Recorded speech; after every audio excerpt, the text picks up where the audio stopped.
La sala del tribunal se sumió en un silencio denso, esa clase de quietud que parece absorber el aire de la habitación. Mackenzie Cerilla estaba sentada allí, extrañamente tranquila, casi serena. Sus ojos recorrían la sala con una confianza desconcertante, como si estuviera viendo una película donde ella no era la protagonista.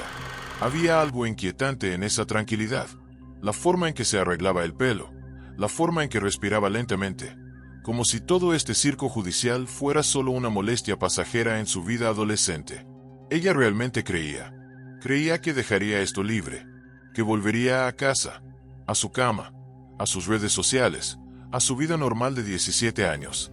La ilusión de invencibilidad aún brillaba en sus ojos, esa certeza inquebrantable que solo la juventud puede portar, la creencia de que, de alguna manera, todo saldría bien al final. Pero el destino tenía otros planes. Y entonces sucedió. El momento que lo cambiaría todo. El fiscal hizo un gesto sutil. La pantalla se iluminó y el video comenzó a reproducirse. No había música dramática ni narración, solo las imágenes crudas, brutales e innegables de la verdad. La sala, ya silenciosa, pareció detenerse por completo. Fue como si el tiempo se hubiera congelado. Todos en la sala sintieron el peso de ese momento oprimirles el pecho. Las imágenes de vigilancia no mentían. No había lugar para interpretaciones, excusas elaboradas ni ingeniosas teorías de defensa. Allí, proyectada a la vista de todos, estaba la cruda verdad. Mackenzie acelerando deliberadamente, sin dudar, sin frenar, convirtiendo su Toyota Camry en un misil metálico de 1.600 kilos que se dirigía hacia una pared de ladrillos. A 160 kilómetros por hora, sin derrapar, sin intentar detenerse, solo una aceleración pura, constante y mortal. La realidad golpeó la sala como un tren desbocado. Dos jóvenes habían perdido la vida. Dominique Russo, de 20 años, con toda la vida por delante. Davon Flanagan, con solo 19 años, un amigo inocente en el lugar equivocado en el momento equivocado. Sus vidas, sus sueños, sus risas, todo se extinguió en un instante de velocidad y violencia. Y allí estaba la prueba. No había forma de negarla, distorsionarla, escapar de ella. Pero Mackenzie seguía intentándolo. Incluso ante la evidencia irrefutable, incluso con el video congelando la respiración de todos en la sala, seguía intentando cambiar las tornas. Empezaron a brotar lágrimas, lágrimas que parecían calculadas, ensayadas, estratégicas. Se retorció, sollozó, se cubrió la cara con manos temblorosas. Comenzó la actuación de la víctima. No recuerdo nada, afirmaría a través de sus abogados. Traumatismo craneoencefálico, pérdida de memoria. Fue un accidente terrible, un momento de falta de juicio, una tragedia que nadie podría haber previsto. Intentó presentarse como una adolescente en duelo, devastada por la pérdida, traumatizada por lo sucedido. Intentó hacerle creer al tribunal que solo era una víctima más de esa horrible noche, que sus lágrimas eran de genuino remordimiento y no de miedo a las consecuencias. Pero nadie se lo creyó. El video lo decía todo. Sin mentiras, sin encubrimientos, sin margen para la manipulación. Solo la fría, dura e ineludible verdad proyectada a la vista de todos. Y en ese momento, algo cambió en el rostro de Mackenzie. Bajo las lágrimas, bajo la actuación, hubo un destello de reconocimiento. Ella lo sabía. Sabía que no abandonaría la sala. No volvería a casa. No después de lo que todos habían visto. No después de lo que había hecho. Para entender cómo llegamos a ese momento devastador en el tribunal, necesitamos retroceder en el tiempo. Necesitamos conocer a Mackenzie Cerilla antes de que se convirtiera en una asesina convicta. Antes de que su nombre se convirtiera en sinónimo de tragedia y muerte. Mackenzie parecía completamente normal. Una adolescente típica que vivía en Strongville, Ohio. Uno de esos tranquilos pueblos suburbanos a las afueras de Cleveland donde la gente conoce a sus vecinos, donde los chicos andan en bicicleta por la calle sin preocupaciones, donde la vida fluye a un ritmo predecible y seguro. Estaba en el último año de secundaria y equilibraba las clases, la moda y la diversión con la naturalidad característica de su generación. Sus redes sociales pintaban el retrato de una chica normal, selfies sonrientes, tendencias de baile en TikTok, fotos con amigos, momentos casuales de la vida adolescente. Los filtros siempre eran perfectos. Los pies de foto siempre eran alegres. Su imagen en línea estaba cuidadosamente seleccionada, segura de sí misma, feliz, despreocupada. Pero las redes sociales mienten. O, más precisamente, solo muestran lo que queremos que vean los demás. Tras esa fachada de publicaciones cuidadosamente elaboradas y filtros de Instagram, se gestaba algo más oscuro. Algo que nadie que simplemente revisara su feed podía ver. Mackenzie tenía novio. Dominic Russo, de 20 años, conocido en la zona como un chico inteligente y guapo, siempre rodeado de amigos. Dada la diferencia de edad, ella era menor, él mayor. La relación ya estaba empezando en terreno inestable. Pero la juventud rara vez se preocupa por esos matices. Sin embargo, lo que sus amigos describían no era un romance adolescente tierno y apasionado. Era algo diferente, algo más oscuro, algo que hacía que la gente frunciera el ceño al mencionarlo. Volátil, decían algunos. Tóxico, susurraban otros. Dramático y controlador, lo describían sus allegados. La relación de Mackenzie y Dominic no solo era difícil, sino explosiva. Discusiones constantes, drama interminable, rupturas y reconciliaciones en un círculo vicioso que nadie podía romper. Esos altibajos turbulentos no eran simples peleas de pareja. Había una intensidad peligrosa, una volatilidad que incomodaba a todos a su alrededor. Y en julio de 2022, esa volatilidad alcanzaría un pico absolutamente aterrador. El 31 de julio de 2022, a primera hora de la mañana, cuando el mundo aún dormía y las calles estaban vacías. El reloj marcaba alrededor de las 5:30 de la mañana, esa extraña hora en la que la noche aún no ha terminado y la mañana ya comienza a anunciar su llegada. Las cámaras de vigilancia en Stromville captaron algo extraño, algo que, a primera vista, parecía no tener sentido. Un Toyota Camry plateado circulaba a toda velocidad por una zona industrial desierta, lejos de cualquier residencia, lejos de cualquier razón lógica para que estuviera allí a esa hora. Mackenzie estaba al volante. En el asiento del copiloto iba Dominic Russo. Al volante iba Davon Flanagan, de 19 años, un amigo que había acompañado a la pareja esa noche. 3 jóvenes en un coche, de madrugada, en un lugar donde no deberían haber estado. Las imágenes mostraban a Mackenzie conduciendo lentamente por Alameda Drive al principio, casi como si estuviera explorando el terreno, estudiando, planificando. Luego giró, reposicionó el coche. De repente, una aceleración brutal. Lo que sucedió en los siguientes segundos es difícil de procesar, difícil de aceptar. El Camry ganó velocidad con una rapidez aterradora. 60 millas por hora, 70, 80, 90, 100 millas por hora en cuestión de segundos. Y entonces, el impacto. El coche se estrelló contra la pared de ladrillo de una nave vacía con tanta fuerza que el sonido debió resonar por todo el bloque industrial. Los restos fueron catastróficos, apocalípticos. El Camry quedó destrozado como un acordeón, comprimido a 1/3 de su tamaño original. Metal retorcido, cristales rotos, el olor a goma quemada y gasolina llenaban el aire. Y lo más impactante, nunca frenó, ni una sola vez, ni siquiera por reflejo. No intentó reducir la velocidad, ni dudó un instante, ni pensó, espera, esto es una mala idea. Solo aceleró y se dirigió con precisión hacia ese muro. No fue un error, no fue un accidente, fue absolutamente deliberado, pero el motivo seguía sin estar claro. ¿Por qué? Porque una chica de 17 años haría algo tan incomprensiblemente horrible. Fue entonces cuando los fiscales empezaron a reconstruir el rompecabezas psicológico. Analizaron los mensajes de texto, cada palabra, cada emoji, cada conversación nocturna. Analizaron las publicaciones en redes sociales. Recopilaron y compararon las declaraciones de los testigos. Y un patrón oscuro empezó a emerger de las sombras. Mackenzie y Dominic no solo tenían problemas de pareja, estaban en guerra. Discusiones constantes que se convertían en peligro. Sus amigos describían la relación como completamente tóxica.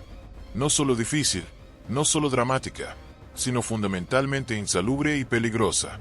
En las semanas previas al accidente, algo había cambiado. Mackenzie empezó a proferir amenazas. No las amenazas vagas o dramáticas que los adolescentes hacen en el calor del momento y luego olvidan. Amenazas específicas. Amenazas de lastimar a Dominic. Amenazas que preocupaban de verdad a sus amigas. Una ex amiga testificaría más tarde que Mackenzie había dicho explícitamente que chocaría el coche para acabarlo todo. En aquel momento, la amiga no se lo tomó del todo en serio. Después de todo, ¿quién haría algo así?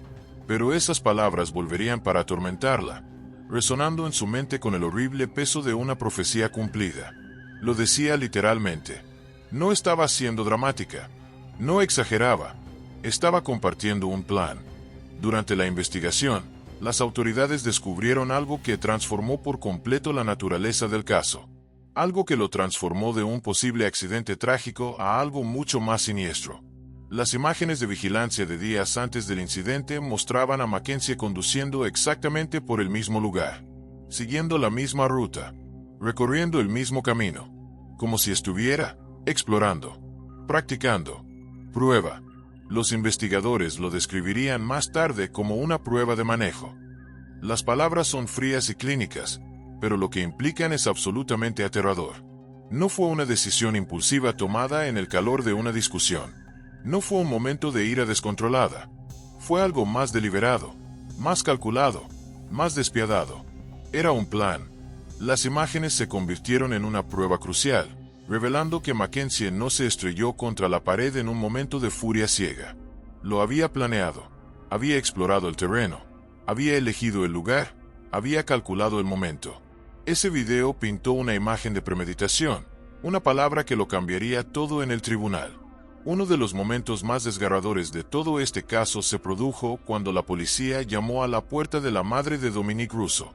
Cristina Russo estaba en casa esa mañana, probablemente haciendo las cosas normales de una madre, tal vez preparando café, tal vez ordenando la casa, tal vez esperando a que su hijo regresara de su noche de fiesta. Cuando vio a los agentes en la puerta, probablemente se le encogió el corazón. Todos conocen ese cliché de película. Los policías en la puerta nunca traen buenas noticias, pero nada la preparó para lo que estaba a punto de oír. Los agentes tenían una expresión que lo decía todo incluso antes de abrir la boca. Algo iba terriblemente mal. Cuando oyó el nombre de su hijo, cuando las palabras empezaron a formarse, cuando la realidad empezó a cristalizarse en su mente, simplemente se le doblaron las rodillas. Se derrumbó. Literalmente. Su cuerpo no pudo sostenerla más. Las lágrimas brotaron antes de que su cerebro pudiera procesar por completo la información. Gritos de incredulidad resonaron por la casa, por el vecindario, perforando la tranquila mañana con la agonía de una madre cuyo mundo acababa de derrumbarse. Mi hijo no puede estar muerto. No puede. Esto no puede ser verdad. Por favor, dígame que está en la cárcel. Dígame que cometió un delito y está en la cárcel. Cualquier cosa menos eso. Por favor. Pero no había cárcel. No había una segunda oportunidad. Dominic se había ido. Para siempre. Ese momento, capturado en video policial, es casi imposible de ver. El dolor crudo, sin filtros ni ediciones, de una madre que pierde a su hijo es algo que rompe incluso el corazón más cínico. Es un brutal recordatorio de que detrás de cada estadística, cada titular, cada caso judicial, hay personas reales con un dolor real. Y luego estaban los Flanagan. La familia de Davon recibió una noticia igualmente devastadora. Su hijo, de tan solo 19 años, que solo era un amigo en el lugar equivocado en el momento equivocado, nunca debería haberse involucrado en esto. No era parte del drama de la relación. No estaba en el centro del conflicto. Era solo un pasajero, confiando en que su amigo lo llevaría a casa sano y salvo. Esa confianza le costó la vida. Tras el accidente, Mackenzie fue colocada en el asiento trasero de un coche patrulla. Y lo que ocurrió allí es tan fascinante como inquietante. Un estudio de contradicciones que ofrecería información crucial sobre su estado mental. Sus emociones parpadeaban como una luz defectuosa. Por momentos, estaba completamente tranquila, inquietantemente tranquila. Se sentaba en silencio, mirando por la ventana como si diera un paseo, casi desinteresada por todo lo que la rodeaba. Su rostro era una máscara de desconcertante tranquilidad. Pero entonces, sin previo aviso, las lágrimas asomaban, como una tormenta repentina. Se derrumbaba, llorando suavemente, sollozando, con todo su cuerpo temblando. Y entonces, tan rápido como empezaban las lágrimas, se detenían. Recuperó la compostura. Su calma regresó, como si alguien hubiera activado un interruptor en sus emociones. Para los investigadores experimentados que la observaban, este comportamiento era muy revelador. Las personas en estado de shock genuino no cambian tan rápido. Las personas verdaderamente traumatizadas no activan y desactivan sus emociones como si estuvieran actuando. Había algo calculado allí, algo que sugería que Mackenzie era plenamente consciente de ser observada. ¿Fue una actuación? ¿Fue un trauma real? ¿Fue culpa? ¿Fue miedo? Probablemente una compleja mezcla de todo esto. Pero esos momentos en el asiento trasero del coche patrulla se convertirían en otra pieza del rompecabezas de quién era realmente Mackenzie Sarilla. En agosto de 2023, más de un año después de aquella mañana fatal, Mackenzie Sarilla finalmente compareció ante el tribunal. Se enfrentaba a múltiples cargos graves, homicidio agravado y poner en peligro la vida de un menor, ya que Davon, de tan solo 19 años, no estuvo involucrado en ningún conflicto que condujera al accidente. La fiscalía construyó su caso meticulosamente. Argumentaron que Mackenzie había usado su auto intencionalmente como arma, convirtiéndolo en un misil mortal de 1.680 kilos. No fue negligencia, no fue descuido, fue asesinato premeditado. La defensa de Mackenzie intentó una táctica diferente. Decidió no testificar, una decisión que algunos consideraron sabia y otros cobarde. A través de sus abogados, pintó la imagen de una adolescente desesperada, argumentando que el accidente fue exactamente eso, un accidente, un momento de falta de juicio, un caso de conducción imprudente que salió terriblemente mal. Sus abogados se basaron en gran medida en la emoción, retratando a Mackenzie como una chica en duelo sin un motivo real para causar daño. Alegaron pérdida de memoria debido a un traumatismo cráneoencefálico. No recuerda nada de esa noche, repitieron una y otra vez. La defensa presentó múltiples teorías alternativas. Quizás Dominique agarró el volante en un momento de ira. Quizás Mackenzie aceleró porque creyó ver algo en la carretera oscura y entró en pánico. Quizás fue una aceleración repentina e involuntaria. Por un momento, pareció casi convincente. ¿Podría funcionar? ¿Podría ser suficiente para crear una duda razonable? Pero entonces llegó el momento de la verdad. El momento en que la defensa cuidadosamente construida se derrumbó como un castillo de naipes. El video comenzó a reproducirse. Primero, los investigadores presentaron evidencia de conversaciones en las que Mackenzie había amenazado con estrellar el auto durante una acalorada discusión con Dominique. Esta declaración, que sus amigos inicialmente habían descartado como un típico drama adolescente, de repente adquirió un significado mucho más oscuro y siniestro. Luego llegaron las imágenes de vigilancia que mostraban a Mackenzie días antes del incidente, conduciendo exactamente por la misma ruta. La fiscalía lo llamó una prueba, y era imposible verlo de otra manera después de verlo.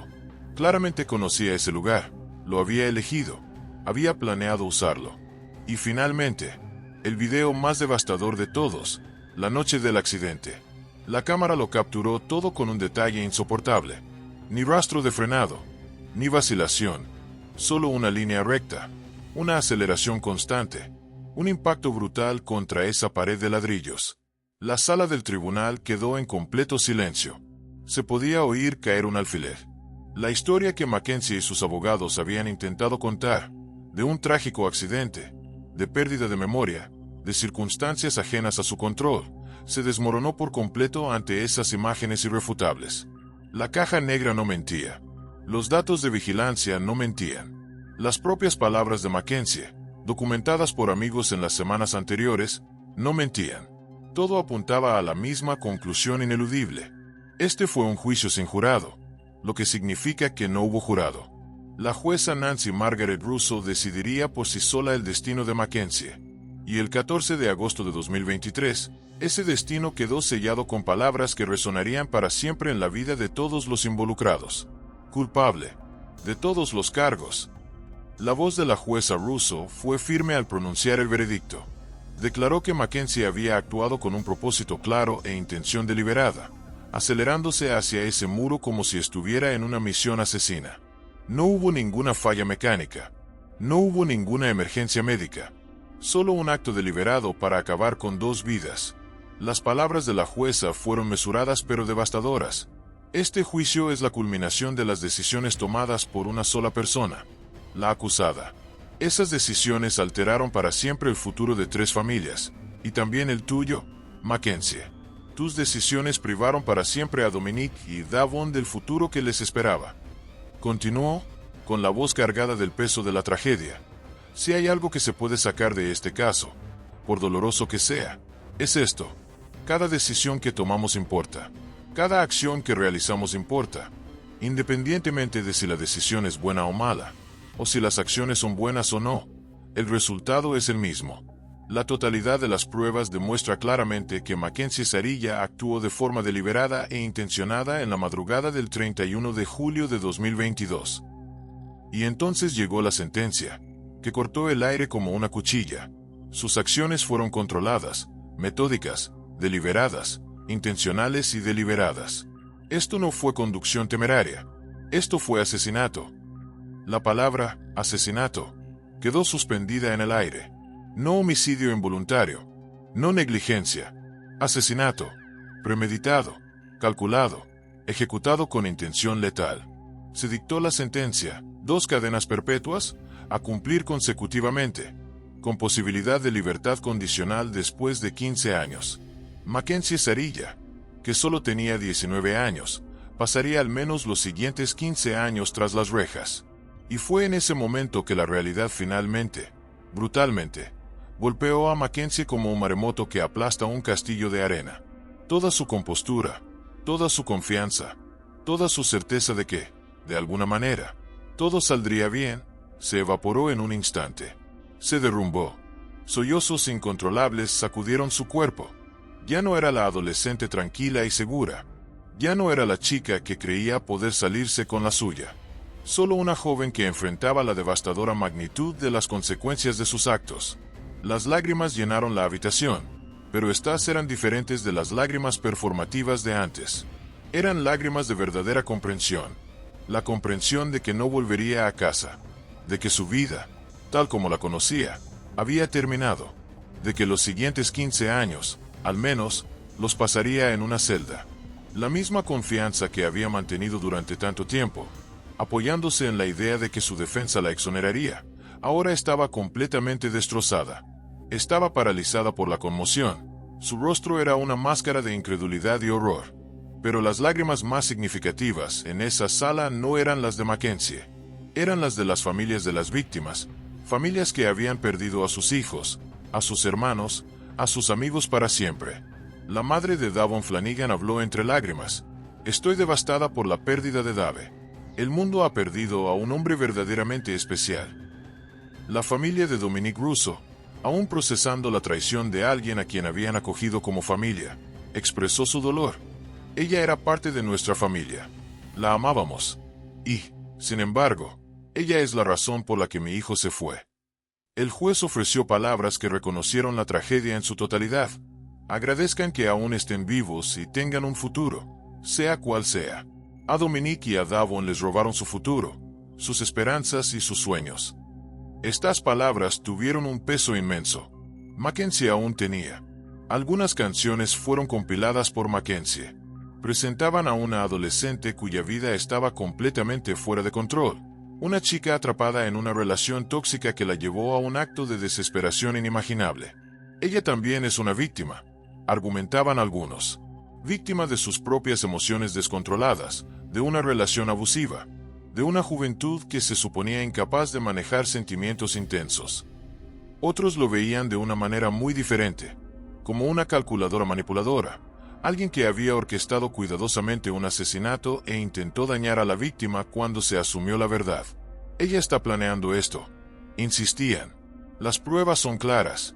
Probó el terreno, esperó el momento oportuno, ejecutó su plan e intentó evitar las consecuencias que ya estaban ocurriendo.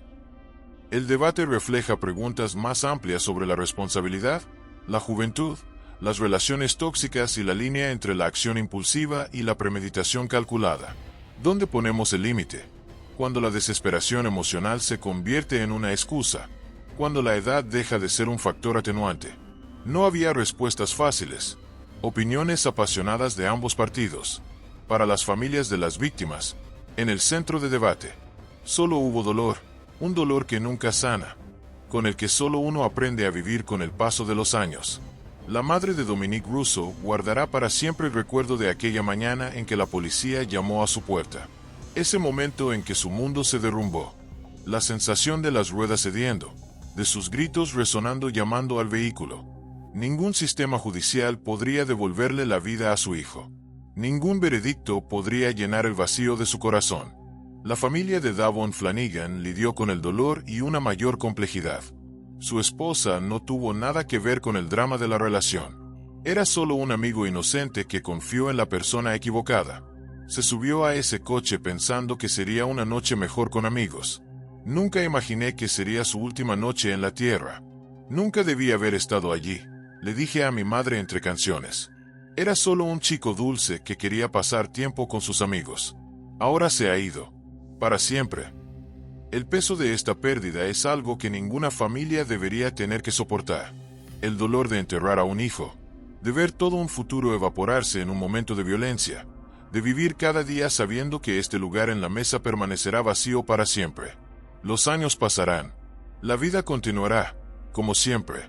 Pero para estas familias, siempre habrá un antes y un después. Antes de esta mañana de julio. Después de que suene el teléfono. Después de que la policía llamara a la puerta. Después de que sus mundos fueran irreparablemente destruidos. El caso de Mackenzie Sarilla nos obliga a enfrentar verdades incómodas sobre la juventud, las relaciones y la responsabilidad. Solo pasé unos años cuando tomé esa fatídica decisión. Tu vida apenas comenzaba. Todavía estaba aprendiendo lo que era. Todavía estaba descubriendo cómo desarrollarme en relaciones complejas. Todavía estaba madurando. Y lo más impactante, nunca frenó. Ni una sola vez. Ni siquiera por reflejo. No intentó reducir la velocidad, ni dudó un instante, ni pensó, espera, esto es una mala idea. Solo aceleró y se dirigió con precisión hacia ese muro. No fue un error. No fue un accidente. Fue absolutamente deliberado. Pero el motivo seguía sin estar claro. ¿Por qué? Porque una chica de 17 años haría algo tan incomprensiblemente horrible. Fue entonces cuando los fiscales empezaron a reconstruir el rompecabezas psicológico. Analizaron los mensajes de texto, cada palabra, cada emoji, cada conversación nocturna. Analizaron las publicaciones en redes sociales. Recopilaron y compararon las declaraciones de los testigos. Y un patrón oscuro empezó a emerger de las sombras. Mackenzie y Dominique no solo tenían problemas de pareja, estaban en guerra, discusiones constantes que se convertían en peligro.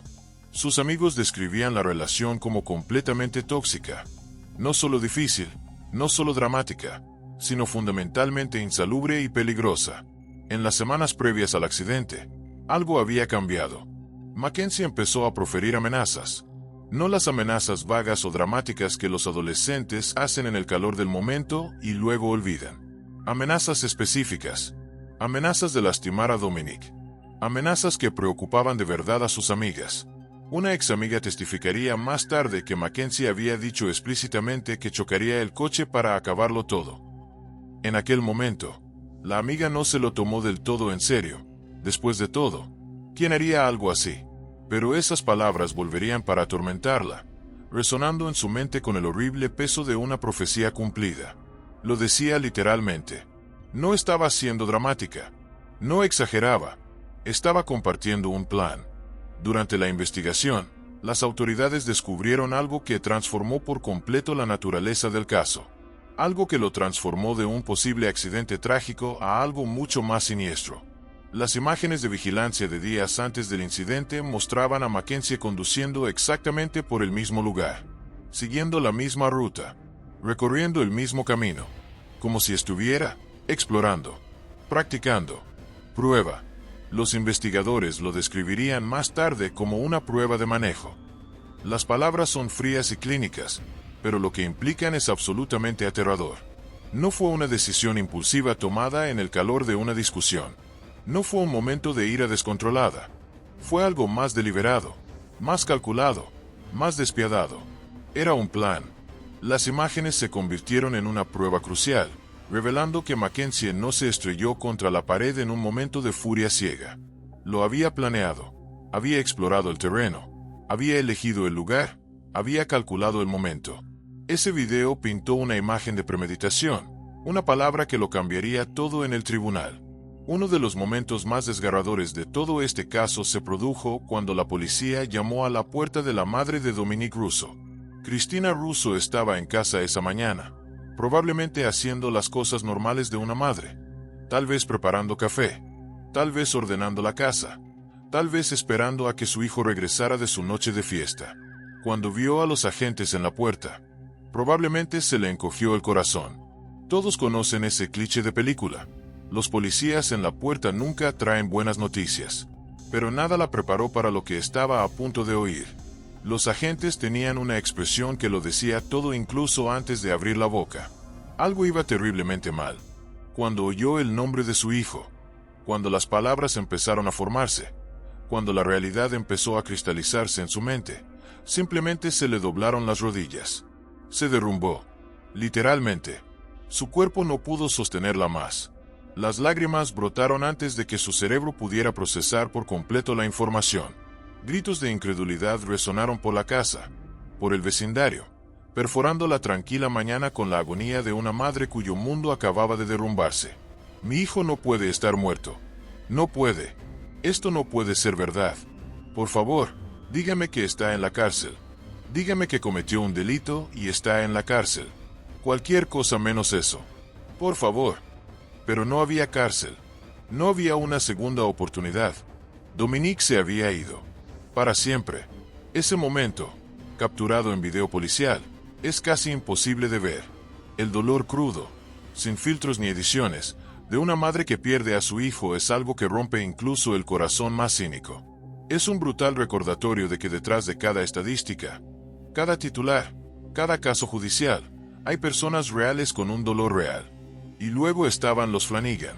La familia de Davon recibió una noticia igualmente devastadora. Su hijo, de tan solo 19 años, que solo era un amigo en el lugar equivocado en el momento equivocado, nunca debería haberse involucrado en esto. No era parte del drama de la relación.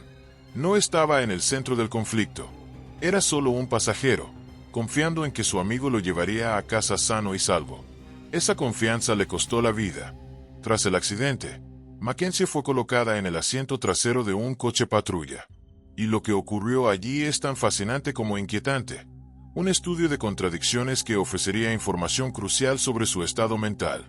Sus emociones parpadeaban como una luz defectuosa. Por momentos, estaba completamente tranquila, inquietantemente tranquila. Se sentaba en silencio, mirando por la ventana como si diera un paseo, casi desinteresada por todo lo que la rodeaba. Su rostro era una máscara de desconcertante tranquilidad. Pero entonces, sin previo aviso, las lágrimas asomaban, como una tormenta repentina. Se derrumbaba, llorando suavemente, sollozando, con todo su cuerpo temblando. Y entonces, tan rápido como empezaban las lágrimas, se detenían. Recuperó la compostura. Su calma regresó, como si alguien hubiera activado un interruptor en sus emociones. Para los investigadores experimentados que la observaban, este comportamiento era muy revelador. Las personas en estado de shock genuino no cambian tan rápido. Las personas verdaderamente traumatizadas no activan y desactivan sus emociones como si estuvieran actuando. Había algo calculado allí, algo que sugería que Mackenzie era plenamente consciente de ser observada. ¿Fue una actuación? ¿Fue un trauma real? ¿Fue culpa? ¿Fue miedo? Probablemente una compleja mezcla de todo esto. Pero esos momentos en el asiento trasero del coche patrulla se convertirían en otra pieza del rompecabezas de quién era realmente Mackenzie Sarilla. En agosto de 2023, más de un año después de aquella mañana fatal, Mackenzie Sarilla finalmente compareció ante el tribunal. Se enfrentaba a múltiples cargos graves, homicidio agravado y poner en peligro la vida de un menor, ya que Davon, de tan solo 19 años, no estuvo involucrado en ningún conflicto que condujera al accidente. La fiscalía construyó su caso meticulosamente. Argumentaron que Mackenzie había usado su auto intencionalmente como arma, convirtiéndolo en un misil mortal de 1.680 kilos. No fue negligencia. No fue descuido. Fue asesinato premeditado. La defensa de Mackenzie intentó una táctica diferente. Decidió no testificar, una decisión que algunos consideraron sabia y otros cobarde. A través de sus abogados, pintó la imagen de una adolescente desesperada, argumentando que el accidente fue exactamente eso, un accidente, un momento de falta de juicio, un caso de conducción imprudente que salió terriblemente mal. Sus abogados se basaron en gran medida en la emoción, retratando a Mackenzie como una chica en duelo sin un motivo real para causar daño. Alegaron pérdida de memoria debido a un traumatismo cráneoencefálico. No recuerda nada de esa noche, repitieron una y otra vez. La defensa presentó múltiples teorías alternativas. Quizás Dominique agarró el volante en un momento de ira. Quizás Mackenzie aceleró porque creyó ver algo en la carretera oscura y entró en pánico. Quizás fue una aceleración repentina e involuntaria. Por un momento, pareció casi convincente. ¿Podría funcionar? ¿Podría ser suficiente para crear una duda razonable? Pero entonces llegó el momento de la verdad. El momento en que la defensa cuidadosamente construida se derrumbó como un castillo de naipes. El video comenzó a reproducirse. Primero, los investigadores presentaron evidencia de conversaciones en las que Mackenzie había amenazado con estrellar el auto durante una acalorada discusión con Dominique. Esta declaración, que sus amigos inicialmente habían descartado como un típico drama adolescente, de repente adquirió un significado mucho más oscuro y siniestro. Luego llegaron las imágenes de vigilancia que mostraban a Mackenzie días antes del incidente, conduciendo exactamente por la misma ruta. La fiscalía lo llamó una prueba, y era imposible verlo de otra manera después de verlo.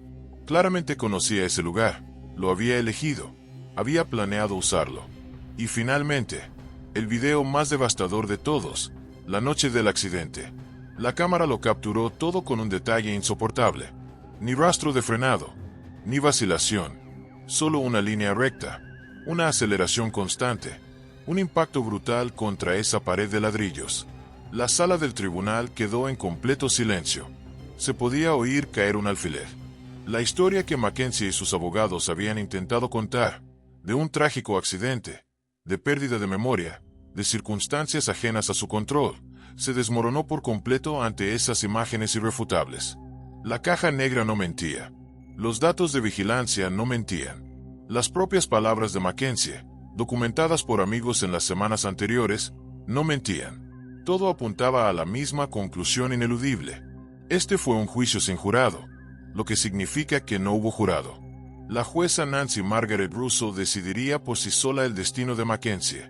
Y el 14 de agosto de 2023, ese destino quedó sellado con palabras que resonarían para siempre en la vida de todos los involucrados. Culpable de todos los cargos. La voz de la jueza Russo fue firme al pronunciar el veredicto.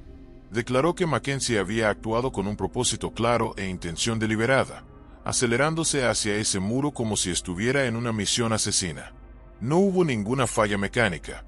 No hubo ninguna emergencia médica. Solo un acto deliberado para acabar con dos vidas. Las palabras de la jueza fueron mesuradas pero devastadoras. Este juicio es la culminación de las decisiones tomadas por una sola persona, la acusada. Esas decisiones alteraron para siempre el futuro de 3 familias, y también el tuyo, Mackenzie. Tus decisiones privaron para siempre a Dominique y Davon del futuro que les esperaba. Continuó, con la voz cargada del peso de la tragedia. Si hay algo que se puede sacar de este caso, por doloroso que sea, es esto. Cada decisión que tomamos importa. Cada acción que realizamos importa, independientemente de si la decisión es buena o mala, o si las acciones son buenas o no, el resultado es el mismo. La totalidad de las pruebas demuestra claramente que Mackenzie Sarilla actuó de forma deliberada e intencionada en la madrugada del 31 de julio de 2022. Y entonces llegó la sentencia, que cortó el aire como una cuchilla. Sus acciones fueron controladas, metódicas, deliberadas, intencionales y deliberadas. Esto no fue conducción temeraria. Esto fue asesinato. La palabra asesinato quedó suspendida en el aire. No homicidio involuntario, no negligencia. Asesinato, premeditado, calculado, ejecutado con intención letal. Se dictó la sentencia, 2 cadenas perpetuas, a cumplir consecutivamente. con posibilidad de libertad condicional después de 15 años. Mackenzie Sarilla, que solo tenía 19 años, pasaría al menos los siguientes 15 años tras las rejas. Y fue en ese momento que la realidad finalmente, brutalmente, golpeó a Mackenzie como un maremoto que aplasta un castillo de arena. Toda su compostura, toda su confianza, toda su certeza de que, de alguna manera, todo saldría bien, se evaporó en un instante. Se derrumbó. Sollozos incontrolables sacudieron su cuerpo. Ya no era la adolescente tranquila y segura. Ya no era la chica que creía poder salirse con la suya. Solo una joven que enfrentaba la devastadora magnitud de las consecuencias de sus actos. Las lágrimas llenaron la habitación, pero estas eran diferentes de las lágrimas performativas de antes. Eran lágrimas de verdadera comprensión. La comprensión de que no volvería a casa, de que su vida, tal como la conocía, había terminado, de que los siguientes 15 años, al menos, los pasaría en una celda. La misma confianza que había mantenido durante tanto tiempo, apoyándose en la idea de que su defensa la exoneraría, ahora estaba completamente destrozada. Estaba paralizada por la conmoción. Su rostro era una máscara de incredulidad y horror. Pero las lágrimas más significativas en esa sala no eran las de Mackenzie. Eran las de las familias de las víctimas, familias que habían perdido a sus hijos, a sus hermanos, a sus amigos para siempre. La madre de Davon Flanagan habló entre lágrimas. Estoy devastada por la pérdida de Dave. El mundo ha perdido a un hombre verdaderamente especial. La familia de Dominique Russo, aún procesando la traición de alguien a quien habían acogido como familia, expresó su dolor. Ella era parte de nuestra familia. La amábamos. Y, sin embargo, ella es la razón por la que mi hijo se fue. El juez ofreció palabras que reconocieron la tragedia en su totalidad. Agradezcan que aún estén vivos y tengan un futuro, sea cual sea. A Dominique y a Davon les robaron su futuro, sus esperanzas y sus sueños. Estas palabras tuvieron un peso inmenso. Mackenzie aún tenía